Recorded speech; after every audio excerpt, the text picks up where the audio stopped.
행복한 안식일입니다. 귀한 찬양과 선율로 하나님께 영광 돌려주셔서 감사합니다. 오늘 함께 살펴볼 말씀은 우리 사무엘하의 말씀입니다. 15장 6절 제가 봉독하겠습니다. 무릇 이스라엘 무리 중에 왕께 재판을 청하러 오는 자들에게 압살롬의 행함이 이 같아서 이스라엘 사람의 마음을 도적하니라.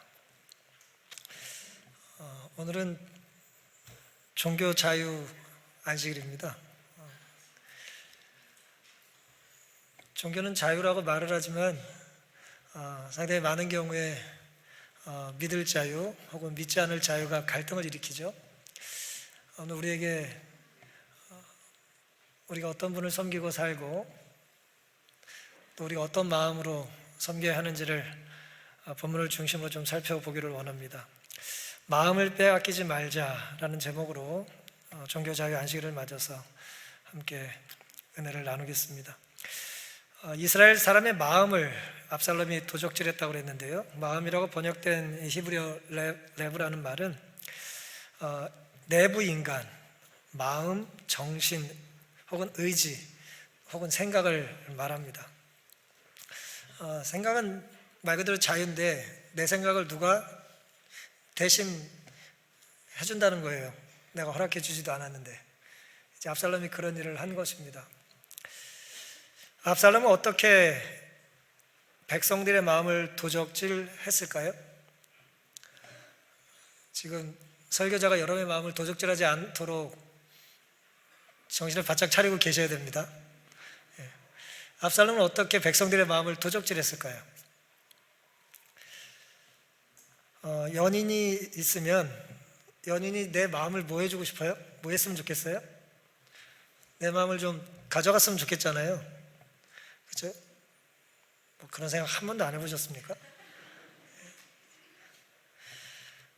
뺏기고 싶어요, 연인에게 내 마음을. 딸은 무슨 도둑이에요? 뭐 외국 분들 앞에서 지금 설교하는 것 같아요, 제가 지금. 딸은 무슨 도둑이에요? 우리 교회도 많아요. 우리 교회도 예쁜 도둑 되신 분들이 많아요. 엄청 피곤해 보이시는데 뭐 좋으시대요. 예쁜 도둑들이 있습니다. 딸이 그런 거예요. 압살롬은 어떤 도둑이었습니까?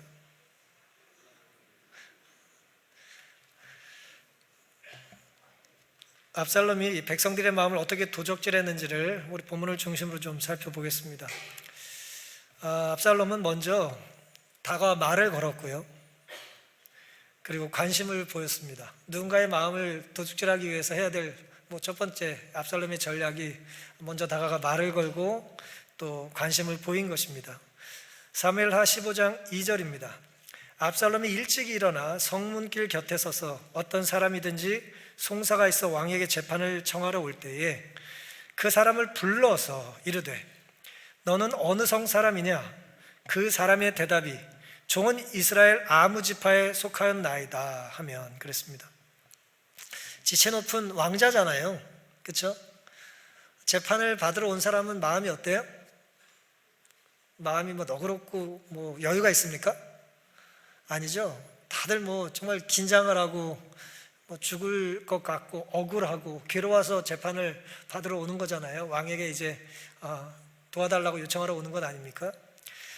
그런데 그 억울한 사연, 괴로운 문제를 가지고 온 사람들 앞에서 압살롬이 어떻게 했냐면 아침 일찍 성문에 나가가지고 누가 지나가든지 그 사람을 불렀어요.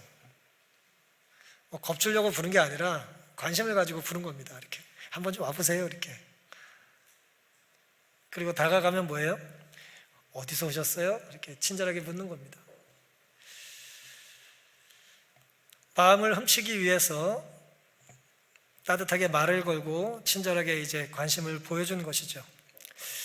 근데 이 압살롬이 이 모든 어떤 엉뚱한 일을, 백성들의 마음을 훔치는 이 상황을 이해하려면 이제 한 사건을 좀 이해할 필요가 있는데요, 길게는 11년 전으로 돌아가야 됩니다. 오래전인데 압살롬에게는 여동생이 하나 있었어요. 다말이라고 하는 아주 출중한 외모를 가진 예쁜 여동생이 하나 있었습니다. 그런데 다윗이 이제 여러 여자를 거느렸기 때문에 이복형이 있었어요. 압살롬에게 이복형이 있었는데 암논이라고 하는 이 이복형이 있었어요. 근데 이 이복형이 암논이 압살롬의 여동생을 이제 사랑한 겁니다. 사랑은 좋은 것이지만 사랑하지 말아야 될 대상을 이제 사랑한 거예요. 이성적으로. 그래서 이제 시므이라고 하는 안 좋은 친구의 그 조언에 따라서 뭐 유유상종이죠. 비슷한 부류끼리 친하니까 쓸데없는 소리를 해서 또 그 말을 듣고 병든 채 하고 또 아픈 흉내를 내다가 여동생에게 과자를 좀 가져달라고 다윗에게 허락을 받고 여차 가지고 그 여동생을 이제 겁탈하고 추행을 하게 됩니다. 끔찍한 일이죠. 그런데 그 모든 사건을 나중에 다윗이 알게 됐는데 다윗이 암논을 심판할 수가 없었어요. 벌을 줄 수가 없었습니다. 왜 그랬죠? 자기가 한 일이 뭐 더하면 더했지 덜하지 않았거든요. 자기가 너무 큰 죄를 졌었기 때문에 암논을 벌할 수 없었어요. 그래서 압살롬이 이제 너무 속이 상하고 억울해가지고 이제 2년 동안 칼을 갑니다. 양털 깎는 잔칫날에 아버지를 속이고 형들을 속여서 다 잔치에 초청한 이후에 암논을 죽이죠. 이복 동생이 이복 형을 죽이는 것입니다. 누구 원수를 갚은 거예요? 여동생의 원수를 이 오빠가 갚은 겁니다. 그리고 외할아버지가 있는 이제 외할아버지 그수랑 달매에게 도망을 쳐버렸어요. 3년 동안 이제 어쨌든 도망을 가고 고향에 돌아오지 않게 된 겁니다. 당시 상황을 화해서는 이렇게 기록했습니다. 암논은 하나님의 요구를 돌아보지 아니하고 그의 마음에 모든 욕망을 만족시키고자 노력하였다. 그가 크게 범죄하였음에도 하나님께서는 그에 대하여 오랫동안 참으셨다. 2년간 그에게 회개할 기회가 허락되었다. 그러나 그는 범죄하기를 계속했다 그랬습니다. 2년이라는 시간에 압살롬은 복수하기 위해서 준비를 했고요. 하나님은 그 심판이 지연되는 동안 이제 회개할 수 있는 기회를 암논에게 제공하셨다는 겁니다. 그런데 암논은 그 기간 동안 뭐 했다고요? 죄만 더 졌어요. 누군가에게 유예의 기간을 주고 은혜를 베푸는 것이 모두에게 다 도움이 되는 건 아닌 것 같아요. 결국 하나님께서는 압살롬이 복수하는 것을 막지 않으셨습니다. 암논을 처벌하지 못했던 무능한 다윗과 누이를 범한 암논을 죽인 압살롬의 추방, 극명하게 이제 대조가 되죠. 누가 더 매력적으로 보여요? 복수한 압살롬이 훨씬 더 매력적으로 보이잖아요. 훨씬 더 인간적으로 보이잖아요. 3년 만에 여차여차해서 이제 돌아옵니다. 하지만 다윗은 또 2년 동안 그 아들을 만나주지를 않았어요. 그러다 어쩔 수 없이 이제 만나게 됐고요. 이후에 4년에 걸쳐서 압살롬은 이제 백성들의 마음을 도둑질하는 일을 이렇게 했다는 겁니다. 그리고 결국 반역의 음모를 조금씩 이제 도모했던 것입니다. 사무엘하 14장 25절에는 온 이스라엘 가운데 압살롬 같이 아름다움으로 크게 칭찬받는 자가 없었어요. 저는 발바닥부터 정수리까지 흠이 없었다 그랬습니다. 특출난 외모. 여자뿐만 아니라 남자도 이제 외모는 경쟁력이라고 그래요. 키가 큰 사람들은 성공의 확률이 굉장히 높답니다. 이거 뭐 제 얘기는 아니고요. 저는 불리합니다. 통계적으로 나온 자료예요. 성공한 많은 뭐 정치인, 경제인들의 통계를 보면 상대적으로 키 큰 사람이 많다는 거예요. 사람들이 호감을 주는 거죠. 출중한 외모는 호감을 줍니다. 또 압살롬은 아주 긴 머리, 아주 얼마나 수치 많았는지 말이에요. 사자 같은 갈기로 머리털을 그냥 휘날리면서 이렇게 새벽마다 성문에서 백성들을 이렇게 맞이한 겁니다. 목소리가 좋았을까요? 보통 키 큰 사람들이 목소리가 좋더라고요. 그 좋은 목소리로 그 수려한 외모에, 그 왕자의 신분에, 동생의 억울함을 해결한 정의의 사도 아닙니까? 예? 네 고향이 어디냐? 넌 왜 왔냐? 새벽마다 일찍 일어나가지고 온 백성들의 마음을 이제 사로잡는 겁니다. 이것이 압살롬이 백성들 마음을 훔쳤던 첫 번째 방법이에요. 사탄과 사기꾼 다들 친절해요. 친절합니다. 뭐 친절한 사람이 또 사탄이라는 얘기는 아니에요. 하지만 사탄은 뿔 달리고 나타나지 않아요. 매우 친절합니다. 친절은 좋은 것이지만 사탄은 미혹하기 위하여 친절함을 가장하죠. 옳고 그름의 기준이 친절이 되는 것은 때로 위험해요. 하와에게 뱀은 매우 친절했습니다. 굉장히 친절했어요. 참 예쁘다 칭찬했습니다. 고린도서 11장입니다. 14절. 이것이 이상한 일이 아니라 사단도 자기를 어떻게 해요? 광명의 천사로 가장한다 그랬어요. 사탄은 나는 사탄이라고 하는 표를 갖고 다니질 않아요. 광명한 천사로, 빛나는 천사로, 수려한 외모로 나타나는 것입니다. 누군가 지나친 친절과 칭찬을 자꾸 베푼다면 그가 정말 좋은 사람이거나 아니면 뭔가 나쁜 의도가 있는 겁니다. 가짜는 진짜로 승부할 수가 없잖아요. 진짜 흉내를 내야 합니다. 연기하고 포장하고 화장하고 또 자꾸 위장해야 돼요.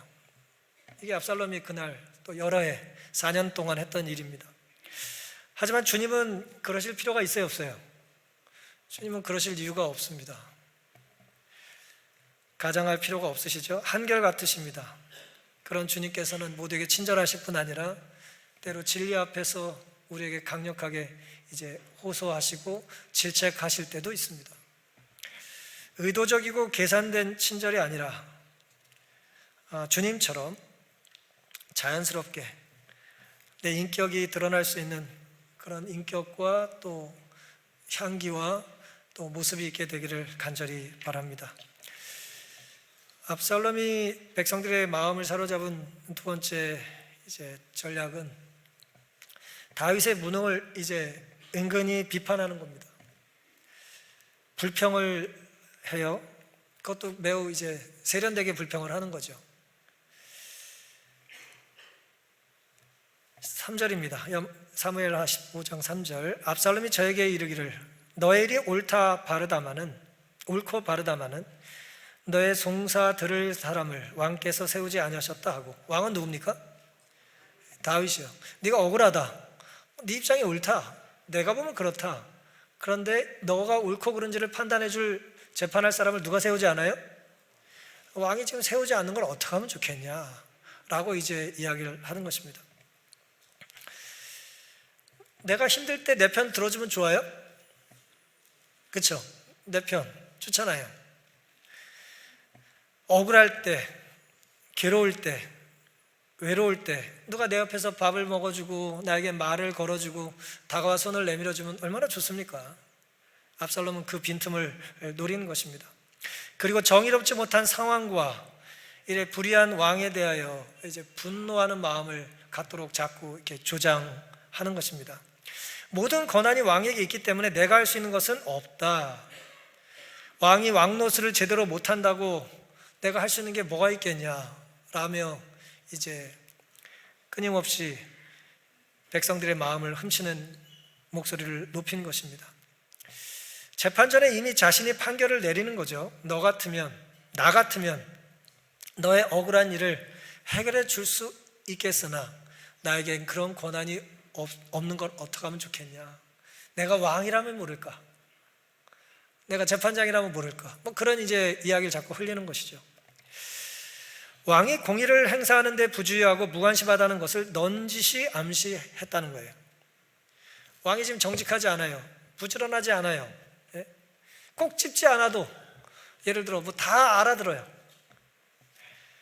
물론 이것의 목적은 공적인 책임을 태만히 한다고 왕을 혹평함으로 백성들 사이에 불평과 불만의 감정을 불러일으켜서 그러한 불만스러운 사태에 대한 해결책이 압살롬을 왕으로 세우는 것이라고 제시하기 위함이다.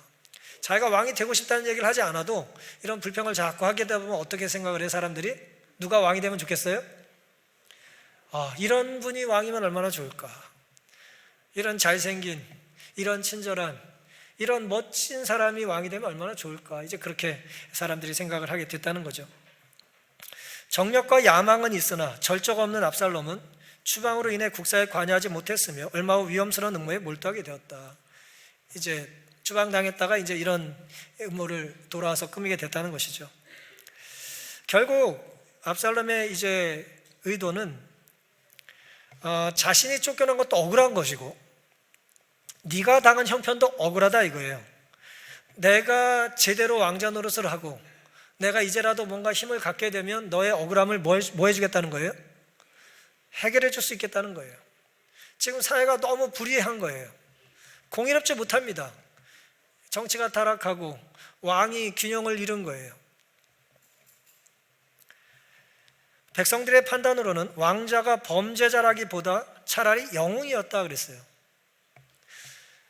이게 동서고금 정치와 경제계 영향력 있는 사람들의 좀 안타깝지만 많은 특징이에요. 범죄자인데요. 어떻게 생각해요? 영웅시하는 겁니다. 두려운 일이에요. 죄를 졌는데 영웅이 됐어요. 압살롬은 범죄자인데 영웅처럼 대접을 받은 것입니다. 이런 이점을 가지고 그는 백성의 마음을 얻고자 노력하였다. 압살롬은 교활하게 모든 불만의 원인을 자신에게 이익이 되도록 하였다. 풍채가 늠름한 이 사람은 날마다 성문에 나타났는데 그곳에는 저희 억울함을 시정해 주기를 기다리는 간청자들의 무리가 있었다. 압살롬은 그 무리와 섞여 그들의 불평의 호소를 듣고 그들의 고통에 동정을 표시하고 정부의 무능을 한탄했다 그랬어요. 무능을 한탄하면 한탄할수록 자기가 뭐해지는 것 같아요? 유능해진다고 하는 이미지를 자꾸 주는 것입니다. 인간은 연약해요. 저 사람이 나쁘다고 자꾸 얘기를 하면 말이에요, 나는 나쁘지 않은 사람이 된다고 생각을 하는 거예요.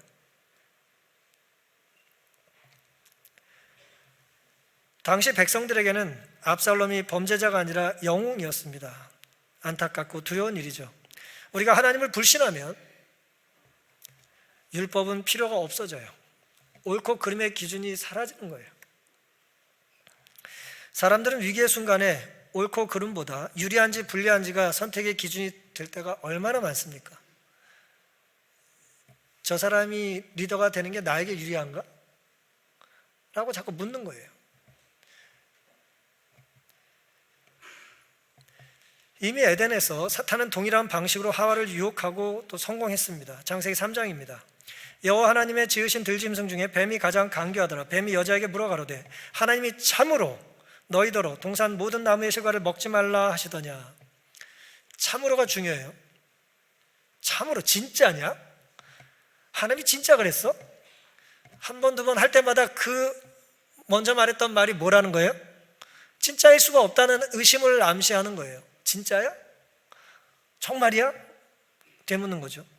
뱀이 여자에게 이르되 너희가 결코 죽지 아니하리라. 결코, 아주 강조를 했어요. 죽지 않을 거라는 거예요. 하나님 먹으면 죽을 거라 그랬는데 뱀은 죽지 않을 거라는 거예요. 너희가 그것을 먹는 날에는 너희 눈이 밝아 하나님과 같이 되어 선악을 알 줄을 누가 알아요? 하나님도 아실 텐데, 선생님도 알 텐데, 자꾸 그렇게 말하는 거예요. 하나님은 왜 그러냐는 거예요. 의심하게 만들고 불신을 조장하는 것입니다. 강교한 사탄은 하나님이 참으로 그렇게 말씀하셨냐 의심을 강력하게 암시하며 묻는 것입니다. 하나님이 좋은 분이라면 먹지 못하게 하지 말아야 하고 혹 먹어도 죽지 말아야 되는 거 아니냐는 거예요. 하나님이 정말 좋은 분이라면 왜 못 먹게 막았을까? 그거 하나 먹는다고 뭘 또 죽으라고 또 그러셔? 진짜야? 라고 이제 이야기를 하는 것입니다. 결코 죽지 않을 것이다. 오히려 눈이 밝아져서 하나님처럼 될 것이다. 네가 그걸 먹고 하나님처럼 되는 것을 누가 싫어해요? 하나님이 싫어할 거라고 자꾸 이제 암시를 하는 것입니다. 사탄처럼 압살롬은 당시에 백성들이 들어야 할 말 대신에 그들이 듣고 싶은 말만 늘어났어요. 미혹하는 것입니다. 내가 원한 거예요, 결국은. 내가 듣고 싶은 것입니다. 내 욕심이 화를 부르는 거죠. 우리를 살리는 생명의 말씀은 내가 듣고 싶은 말보다는 하나님이 나에게 들려주기를 원하시는 말씀이라는 것을 늘 기억하며 살게 되시기를 간절히 바랍니다. 압살롬이 백성들의 마음을 사로잡은 마지막 전략은 약자를 동정하고 결국 그들의 마음을 이제 사로잡게 됩니다. 약자를 긍휼히 여겼어요. 4절입니다. 또 이르기를 내가 이 땅에서 재판관이 되고 누구든지 송사나 재판할 일이 있어 내게로 오는 자에게 내가 공의 베풀기를 원하노라 하고, 내가 재판관이 되면 공의를 베풀 텐데 라는 얘기를 하는 것입니다. 내게로 오면 누구나 다 도와줄 거라는 거예요. 사람이 가까이 와서 절하려 하면 압살롬이 손을 펴서 그 사람을 붙들고 입을 맞췄다 그랬습니다. 왕자의 교활한 암시의 선동을 받아서 정부에 대한 불만이 빨리 유포되기 시작했습니다. 압살롬이 한마디 하면 말이에요, 내일은 10마디가 되고 100마디가 돼서 이제 사람들 사이에 퍼져가기 시작했습니다. 모든 사람의 입술에는 압살롬을 칭찬하는 말이 있었다. 압살롬은 달라. 압살롬은 훌륭해. 압살롬은 내 편이야. 압살롬이 왕이 되면 좋겠어. 그런 겁니다. 일반적으로 그를 나라의 후사로 알고 있었으며, 다윗만 없으면 누가 왕이 돼요? 압살롬 차례라는 거예요.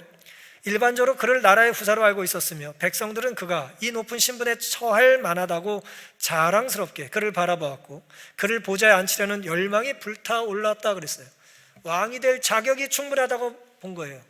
그의 결기, 정의로움, 또 백성을 사랑하는 마음, 새벽 일찍부터 일어나가지고 백성들의 목소리를 들어주고 밤 늦도록 그들의 어려움을 살피는 저 친절한 헝그리 정신이 충만하잖아요. 지금 누가 억울한지도 알고, 누가 힘든지도 알고, 누가 쫓겨난 심정도 자기는 겪어봤다고 말하지 않았겠습니까? 6절입니다. 무릇 이스라엘 무리 중에 왕께 재판을 청하러 오는 자들에게 압살롬의 행함이 이 같아서 이스라엘 사람의 마음을 뭐 했다고요? 도적하니라. 도적당할 만한가요? 억지로 도적당한 게 아니에요. 주지 못해 안달해. 내 것도 갖고 와라고 막 그냥 줄 서가지고 제가 먼저 왔어요. 막 그래. 주지 못해 안달이 난 거예요. 뭐 어렵지 않았습니다. 그들의 마음을 도둑질하는 게 어렵지 않았어요. 다윗을 향한 불만은 크게 달했고 동시에 압살롬에 대한 칭송도 크게 달합니다. 불평이 다윗에게 향했던 불평과 압살롬에 대한 어떤 칭송이 너무나 대조가 되는 것입니다. 너도 나도 압살롬을 위해 뭔가를 해야 된다는 분위기가 무르익었습니다. 압살롬은 그렇게 거짓 연기로 백성들을 속였고 백성들의 마음을 도둑질하는 데 성공합니다. 성경을 살펴보면 영적인 세계에서 이들이 싸움이 있잖아요. 그렇죠? 그래서 우리가 이제 영적인 싸움을 공부하고 있는데, 영적인 싸움에 있습니다. 싸움의 무기가 크게 두 가지예요. 하나는 당근이고요, 하나는 채찍이에요. 사탄은 두 가지를 가지고 백성들을 미혹합니다. 지금 압살롬이 백성들의 마음을 사로잡은 전략은 에덴에서의 사단의 전략과 유사하죠. 당근을 제시한 거예요. 계속해서 달콤하게 그들이 듣고 싶어하는 말을, 그들이 원하는 것을 들려준 겁니다. 하지만 또 다른 형태의 이제 유혹이 있죠. 그건 뭡니까? 협박이에요. 이거 먹어봐. 안 먹으니까 뭐예요? 안 먹으면 죽어. 뭐 이제 예를 들어 그렇게 협박을 하는 것입니다. 계시록 13장 15절입니다. 저가 권세를 받아 그 짐승의 우상에게 생기를 주어 그 짐승의 우상으로 말하게 하고 그 짐승의 우상에게 경배하지 아니하는 자는 몇이든지 다 뭐하라고요? 죽이게 하더라. 경배하라고 했는데 경배를 안 하면 뭐 한다고요? 죽인다는 거예요. 살려면 뭐 해야 돼요? 고개 좀 넙죽 수그려야 되는 것입니다. 16절, 저가 모든 자, 곧 작은 자나 큰 자나 부자나 빈궁한 자나 자유한 자나 종들로 그 오른손에나 이마에 표를 받게 하고 그랬습니다. 이 범주 안에 들어가지 않는 사람 아무도 없어요. 큰 자 아니면 작은 자예요. 1세기에 자유자 아니면 노예죠. 부자 아니면 빈궁한 자입니다. 모두가 들어가요. 이 정의 안에 모두가 들어가요. 그들에게 오른손이나 이마에 표를 받게 한다는 거예요. 누구든지 그 표를 가진 자 외에는 매매를 못하게 하니 이 표는 곧 짐승의 이름이나 그 이름의 수라 그랬습니다. 여기서 얘기하는 어떤 그 문맥과 이미지를 한번 잘 생각해 보세요. 사탄은 두 짐승으로 이제 표상돼서 나타나는데 정치 권력을 가진 짐승 하나와 종교 권력을 가진 두 짐승이 등장을 합니다. 바다에서 하나 나오고 땅에서 하나 나와요. 결국 사탄의 일을 할 건데 그 특징이 뭐예요? 강제적으로 일을 한다는 거예요. 죽이겠다는 협박과 또 뭐예요? 매매를 못하면 사람이 살아요, 못 살아요? 못 살죠. 널 죽이겠다는 거예요. 나에게 경배하라는 것입니다. 손이나 이마에 받는 이 표는 사람의 노동, 손이죠. 손뿐 아니라 사람의 신조, 이마, 생각, 사상, 신조, 또 영향을 받는 것을 지적한다. 이 구절은 두 계층, 즉 단지 편의주의로 이 짐승의 명령에 복종하는 자들과 이게 편해, 이게 유리해, 남들 다 이렇게 살아, 지금의 때가 어느 때인데 라고 하며 그 표를 받는 사람과 개인적인 확신으로 그렇게 하는 자들을 지적할 수도 있다. 그게 진짜 옳다고 믿는 거예요. 이렇게 사는 게 맞다고 생각하는 거예요. 죽어도 싸다고 생각하는 거고 죽여야 된다고 생각하고 우리는 저 유리한 쪽을 택해야 된다는 거예요. 이 대세에 올라타야 된다는 거예요. 주류에 편승해야 된다는 거예요. 어떤 분은 특별히 어느 팀을 응원하지 않으면서 뭐라 그래요? 누가 자기네 편이래요? 이기는 편이에요, 우리 편이래. 그 사람은 항상 이겨. 이기는 편이 자기 편이에요.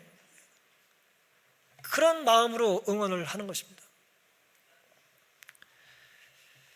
오른손이나 이마의 표를 받는 것은 마음과 행동으로 자신의 정체를 드러내는 거예요.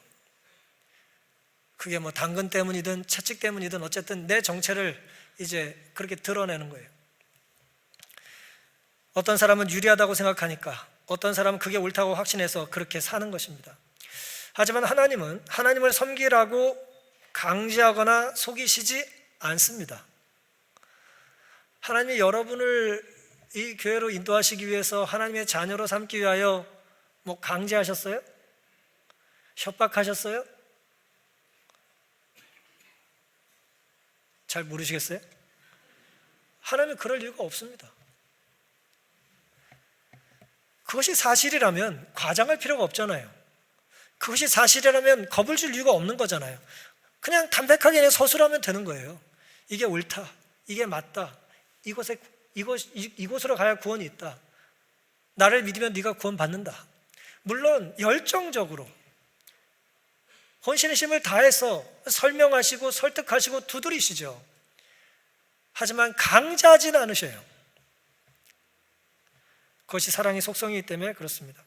하나님께서는 사람의 의지와 양심을 결코 강제하지 않으신다. 그러나 사탄의 상투적 수단은 자기가 설박할 수 없는 자들을 지배하기 위해 무자비하게 압박하는 일이다. 위협과 폭력을 통하여 그는 양심을 지배하고 자기 자신이 숭배를 받기 위해 노력한다. 뭘 지배한다고요? 뭘 지배해요? 양심. 이 사무엘하의 표현대로 하면 마음을 가지고 싸우는 거예요, 지금. 사탄이 예를 들어 하나님께서 오늘 우리에게 탐심을 갖지 말라고 하시는 건 물질을 가지고 싸우는 게 아니에요. 우리의 마음을 가지고 싸우시는 겁니다. 우리를 포기하실 수가 없기 때문에. 언제나 양심과 마음이 핵심이에요. 우리가 섬기는 하나님은 하나님을 거절할 자유까지 주십니까? 하나님을 거절할 자유가 있나요, 우리에게? 거절할 자유가 있어요. 여러분, 아멘 안 할 자유가 있잖아요. 자유가 있다니까요. 하나님 우리에게 믿지 않을 자유를 주셨어요. 하지만 믿게 하시기 위해서 십자가에 달려 돌아가시는 모습을 보여주신 거죠. 내가 전부를 줬는데도 안 믿겠냐? 사랑의 속성입니다. 사랑은 상대의 선택을 뭐합니까? 존중합니다. 그리고 무력하게 기다려요. 나를 선택해 주기를. 나 좀 선택해 달라고 계속 기다려요. 종교 자유란 양심의 자유고 신앙의 자유예요. 자유롭기 위해서는 철저히 내가 뭐 할 수 있어야 됩니까? 선택할 수 있어야 돼요. 하나님도 우리 마음을 원하십니다만 사탄이나 압살롬의 방식을 취하시는 법이 없어요. 사랑과 구원의 하나님께서는 그 성품에 반하는 선택을 하실 수가 없으시기 때문입니다. 며칠 전에 방문 중에 점심에 식당에 가서 밥을 먹을 일이 있었습니다. 뭘 골라야 될지 몰라가지고 이렇게 뭘 먹을까 그러고 있는데 과감하게 그 식당에서 사장님인지 종업원인지 잘 모르겠습니다만은 내가 선택해 드리겠습니다 그랬어요. 그 제가 뭐라 그랬을까요? 싫어요 그랬어요. 제 첫 반응은 싫어요 그랬어요. 아유, 성질이 까탈맞고 아주 그냥 결국 나중에는 추천해 달라고 하긴 했습니다만, 여러분 보세요. 제가 왜 싫다 그랬냐면 제 성질에 대한 건 판단하지 마시고 나는 그분에게 선택해 달라고 하는 부탁을 한 일이 없어요. 내 선택을 위임한 적이 없다니까요. 제가 가자마자 어느 게 제일 맛있습니까? 뭐 좀 추천해 주세요라고 하는 요청을 한 적이 없다니까요. 뭘 그렇게 따지냐고 하지 마시고 그냥 들으세요. 선택은 매우 소중한 겁니다. 근데 그분이 내 선택에 갑자기 침범을 한 거죠. 그럼 우리는 불편한 거예요. 양심의 자유, 믿을 자유, 믿지 않을 자유, 내가 따를 자유, 따르지 않을 자유가 우리에게 있는데 누군가 내 시간과 내 생각과 내 마음과 내 양심을 나는 허락한 적도 없는데 가져가면 우리는 존재할 이유가 없어요. 하나님과 악마 사이의 인간 루터라고 하는 책이 있습니다. 헤이코 로버만이 쓴 책인데요. 이 책의 내용은 루터에 대한 일대기를 그냥 사실 그대로 이렇게 담백하게 기록한 겁니다. 1차 자료를 근거로 기록한 겁니다. 상당히 많은 내용이 화이트이 기록한 대쟁투의 이제 내용과 겹쳐요. 화이트 역사적인 사실들을 가지고 기록을 했기 때문에 1517년 10월 31일 루터는 교황과 이제 교회 면제부, 우리가 면제부라고 말하지만 이제 면벌부라고 말하는 게 좀 맞을 텐데 어쨌든 면제부 판매에 대한 것이 성서적이지 않다고 잘못됐다고 말을 했습니다. 항의를 했고요. 자신이 강의하던 비텐베르크 대학 성당에 그걸 붙여놨어요. 그래가지고 난리가 났습니다. 이 신성 로마 제국에 이제 난리가 났어요. 다 교황이 막 뚜껑이 열리고 황제가 열받고 다 지금 완전히 세상이 뒤집어졌어요. 기존 질서를 뒤집은 거니까 말이에요. 근데 네 주장을 철회해야 살려주겠다 그랬는데 루터가 철회하지 않아요. 루터가 철회했다 그러면 오늘 이야기의 주인공이 될 수가 없었겠죠. 루터는 죽어도 철회하지 않았어요. 내 주장을 철회하느니 죽겠다 그랬습니다. 파문당할 걸 뻔히 알면서도 보름스 의회에 이제 출두를 하죠. 가면 죽는 거예요. 왜냐하면 파문당할 게 뻔하니까. 파문당하는 건 곧 죽음을 뜻했으니까 중세 때요. 그렇게 4년이 지났습니다. 이제 보름스 의회까지 4년이라는 시간이 지났어요. 계속해서 살려줄 기회를 줬는데 루터가 거절하는 거예요. 1521년 4월 18일 결정이 납니다. 마지막 황제의 편에서 사무관 요한이라는 사람이 이런 논리를 펴요. 악마의 질문이라고 그랬습니다. 하나님과 악마 사이의 인간에서 이 저자는 악마 같은 질문이라고 그랬습니다. 루터에게 이렇게 묻습니다. 그토록 많은 세기들에 반대하여, 거룩한 교회에 반대하여, 공회들과 교령들, 교회법, 그리고 우리의 선조들과 우리 주위 모든 사람들이 오늘날까지 지지해온 의식들에 반대하여 당신만이 지혜를 가지고 있느냐 물었어요. 그렇게 믿는 사람 너밖에 없다는 거예요. 모두가 다르게 믿는다는 거예요. 역사적으로, 국제적으로 학자들이 너보다 못하냐? 그 수많은 잘난 사람들의 이야기들을 근거로, 교회의 권위로, 학자의 권위로, 전통의 권위로 루터에게 이제 묻는 겁니다. 너만 지혜롭냐? 라고 묻는 거예요. 근데 루터가 내가 제일 잘났어 라고 말하지 않았습니다. 루터가 뭘 가지고 대답을 했을까요? 내 양심은 하나님 말씀에 사로잡혀 있습니다. 따라서 나는 취소할 수 없으며 또 취소하지 않을 것입니다. 왜냐하면 양심을 거스리는 일은 안전하지도 않고 유익하지도 않기 때문입니다. 나는 달리 어떻게 할 도리가 없습니다. 여기에 내가 서 있나이다. 하나님의 나를 도우소서. 아멘. 그러면서 이제 죽을 각오를 하고 이제 자기의 의견을 표명합니다. 루터뿐 아니라 시대별로 신실한 많은 성도들은 신앙 양심의 자유를 위해서 싸웠습니다. 도대체 신앙이 무엇이기에, 양심이 무엇이기에 거기에 뭘 걸어요? 뭘 걸어요? 목숨을 거냐는 거예요. 목숨은 하나밖에 없잖아요. 거기에 왜 생명을 거냐 이거예요. 미련스럽게. 제가 잠깐 잘못 생각했습니다. 제가 정신이 많이 나갔습니다. 미친 척하고 내려와도 되잖아요. 그렇게 하지 않았다는 거예요. 함석헌이 쓰신 그 사람을 가졌는가라고 하는 시를 아시죠? 말리길 나서는 길, 처자를 내맡기며 맘 놓고 갈 만한 사람, 그 사람을 그대는 가졌는가? 온 세상 다 나를 버려 마음이 외로울 때에도 저 마음이야 하고 믿어지는 그 사람을 그대는 가졌는가? 탔던 배 꺼지는 시간 구명대 서로 사양하며 너만은 제발 살아더 할 그 사람을 그대는 가졌는가? 불의의 사형장에서 다 죽여도 너희 세상 빛을 위해 저만은 살려두어라 일러줄 그 사람을 그대는 가졌는가? 잊지 못할 이 세상을 놓고 떠나려 할 때 저 하나 있으니 하며 빙긋이 웃고 눈을 감을 그 사람을 그대는 가졌는가? 이 마지막이 매우 중요합니다. 온 세상의 찬성보다도 아니 하고 가만히 머리 흔들 그 한 얼굴 생각에 알뜰한 유혹을 물리치게 되는 그 사람을 그대는 가졌는가?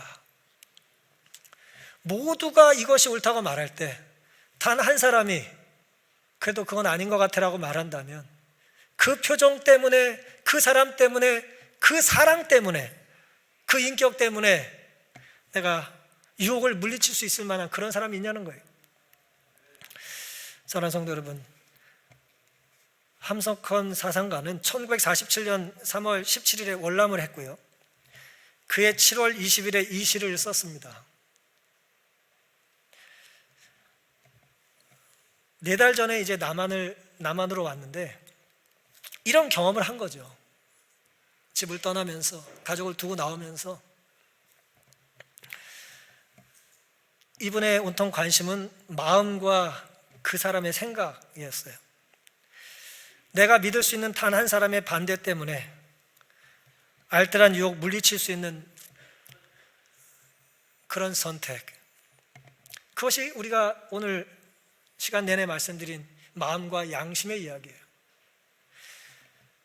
지식을 얘기하지 않았다는 거예요. 나만 잘났다는 얘기를 한 게 아니에요. 내 마음이 허락할 수 없다는 겁니다. 진정 이것이 우리가 추구해야 될 사랑이고 자유입니다. 이것은 양심의 영역이에요. 모든 참된 순종은 마음에서 우러나온다.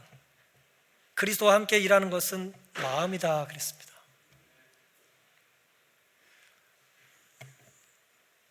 보물이 있는 것, 우리의 마음터예요.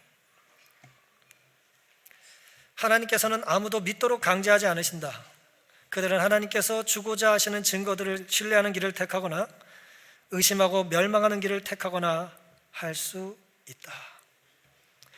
우리는 선택할 수 있습니다. 왜? 선택할 수 있도록 하나님께서 우리에게 자유를 주셨기 때문이에요. 여러분은 하나님이 주시는 자유로 무엇을 선택하기를 원하십니까? 여러분의 마음과 양심에 어떤 분을 주인으로 모시고 싶으십니까? 로마서 8장입니다. 우리가 종일 주를 위하여 죽임을 당케 되며 도살할 양같이 여김을 받았나이다. 그러나 이 모든 일에 우리를 사랑하시는 이로 말미암아 우리가 넉넉히 이기느니라. 우리가 종일 주를 위하여 죽임을 당케 되며 도살할 양같이 여김을 받았던 사도들은, 믿음의 선배들은 그렇게 그들의 신앙의 자유를 위해서, 종교의 자유를 위해서 투쟁했고 피를 흘렸고 교회를 지켰습니다.